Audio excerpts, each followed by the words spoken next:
In May of 2015, in Askington, Ireland, local police received a bizarre call. During the late night, Askington police received a call from burglars to report their own crime. Confused, the dispatcher thought they were pranking them and continued to lecture the burglars about misusing police resources. It wasn't until the burglars told her what they had found that the dispatcher decided to send police their way. What did the burglars say? Well, while they broke into a home with the intention of robbing the place, they stumbled upon the corpses of two people, one Julia Holmes and Thomas Ruddle. The mystery of what happened only got creepier once police came to investigate.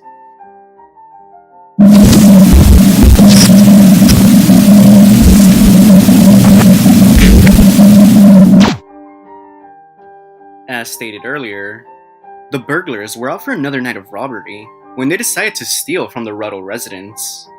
However, when they entered, they immediately felt as if there was something strange with the house.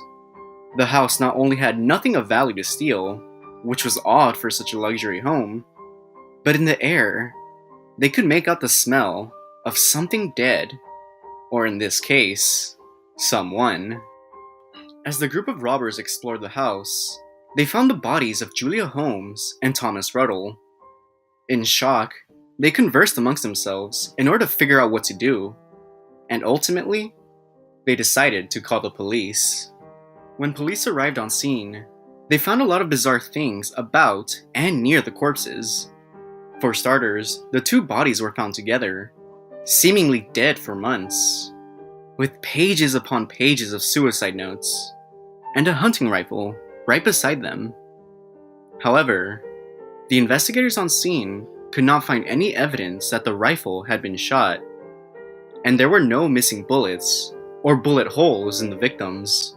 Afterwards, many of those same investigators came to the conclusion that the two may have used poison to end their lives.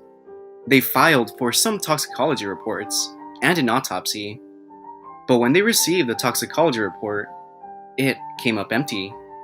In other words, poison was likely not the culprit.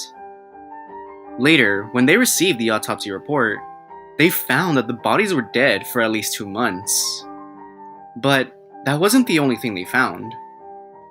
Upon reading the reports, investigators found that the body of Julia Holmes was not, in fact, Julia Holmes. Instead, it belonged to Cecilia Julia McKitterick, who had a background that was cause for concern.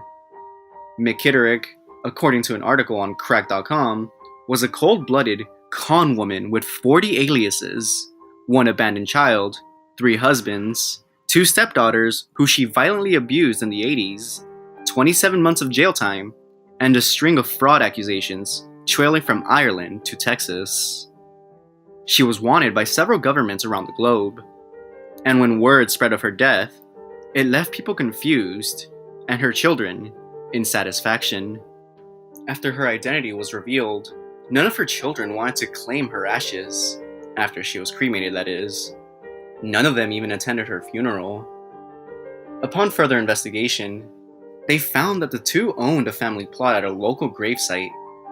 The police found a tombstone that read, "Treasured baby daughter of Thomas and Julia Ruddle," which was dated 2011. Up to now, no one has figured out what really killed the couple. And as for the burglars in this whole scenario, they got away with a small sentence and a slap to the wrist. As it stands, the mystery of what, or possibly even who, killed Thomas Ruddle and Cecilia Julia McKitterick will remain a mystery, locked away to forever be another cold case.